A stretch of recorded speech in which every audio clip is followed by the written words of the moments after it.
कि ख़ास तौर पे जो हमारी तवक्को है सिद्दीकी साहब के बयान के मुताबिक कि अगर मोहम्मद नवाज शरीफ पार्टी के सदर बनते हैं तो वो उनके सदर बनना जो है और फिर चारों सूबों में जाना होगा। चारों सूबों में जो रहने वाले हमारे कारकुन हैं गिलगित बल्तिस्तान में, आज़ाद जम्मू कश्मीर में, उनकी गुफ्तगू सुननी होगी। और ये जो पूरा एक सेंस है कि 21वीं सदी में क्या आप वही जो मुस्लिम लीग नून का बुनियादी बयानिया है जो कि डेवलपमेंट का बयानिया है, अब क्या जो डेवलपमेंट का बयानिया है उसको सब्जी और प्याज और दाल की कीमत ने पूरी तरह ओवरवेल्म कर लिया, उस पर गलबा पा लिया उस बयानिए के ऊपर, या क्या महंगाई की फैक्टर था, या रोटी की कीमत, या तंदूरों पे जाना है। हमें ये इस चीज का अभी फैसला होना है। ठीक है कि जिस पार्टी को भी जितने भी वोट मिले हैं, लेकिन उनकी बुनियाद क्या थी, और जो चीज 8 फरवरी के इलेक्शन में खुलकर सामने नहीं आई कि पाकिस्तान के अवाम बराह रास्त क्या चाहते हैं। खुर्रम साहब, ऑनेस्टली एक बात का जवाब दें। इस सारी गुफ्तगू के बाद क्या ये सवाल नहीं बनता कि आप भी एग्री कर रहे हैं, आप दानिश्वर भी हैं, पढ़े लिखी शख्सियत हैं, कि नून लीग के जो भी बयानिए, जो भी मीडियम थे, उनको खासी हद तक मुस्तरद किया है नए वोटर ने? Is not it true sir? जी, ये बात कुछ हद तक जरूर दुरुस्त है, और इसीलिए है कि जो बसन हमने देखना है कि आपने वोटर को,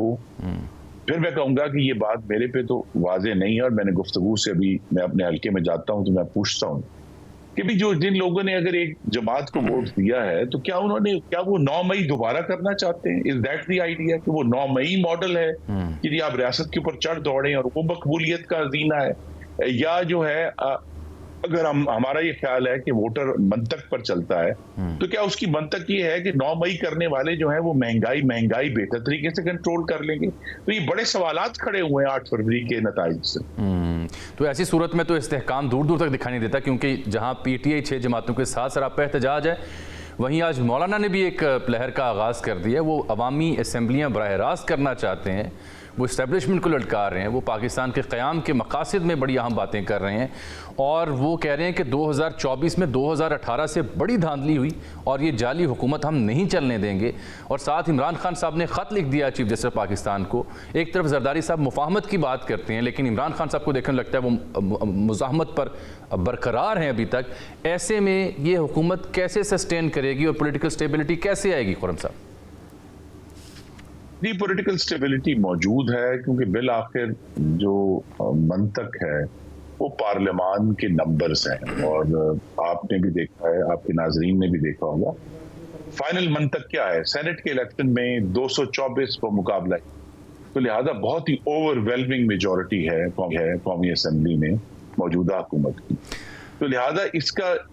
अपोजिशन से ज्यादा इसका दारोमदार इस बात पर है कि क्या पाकिस्तान मुस्लिम लीग नून और पाकिस्तान पीपल्स पार्टी मिलकर इस हुकूमत को चला पाते हैं या नहीं चला। तो अपोजिशन से ज्यादा उनके 81 वोट अपनी जगह पर होंगे। सर लेकिन ज्यादा सवाल ले लें मुस्लिम लीग पार्टी के दरमियान के एक छोटा सा सवाल सर, माजरत कता कलामी, डू यू रियली थिंक कि जो नंबर है जिसकी आप इशारा कर रहे हैं, जिसकी बुनियाद पर आप उसे इस्तेहकाम करार दे रहे हैं,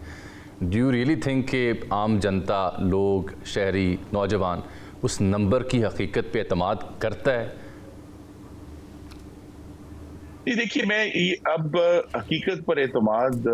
वक्त के साथ साथ अब ये मामला खुलेगा ना कि आज जबकि इलेक्शन को हुए 2.5 महीने हो गए हैं, क्या वो लोग जो इलेक्शन में धांधली का डंका बजा रहे हैं, क्या वो अभी तक पाकिस्तान की किसी भी अदालती फोरम पर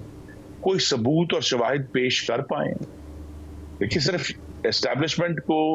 जिम्मेदार ठहरा देना काफी नहीं है कि जी उन्होंने धांधली करवा दी। बस मौलाना है, बहुत हमारे तो बहुत ही मोहतरम, और मैं उनके न्याजबंदी का मेरा ताल्लुक है, लेकिन बहरहाल किसी फोरम पे तो आपने कोई क्रेडिबल एविडेंस लेकर आनी है ना जी। सिर्फ ब्लेम की बुनियाद पर तो नहीं चलना। और 2.5 महीने बाद तो वाजे हो गया है कि वो जितनी भी कहानियां थी वो चले ठीक है, शायद उनके अंदर अब अल्लाह ही जानता है कि कितनी हकीकत है, लेकिन अभी तक तो पाकिस्तान के किसी मोतबर फोरम पर कोई भी जमात अभी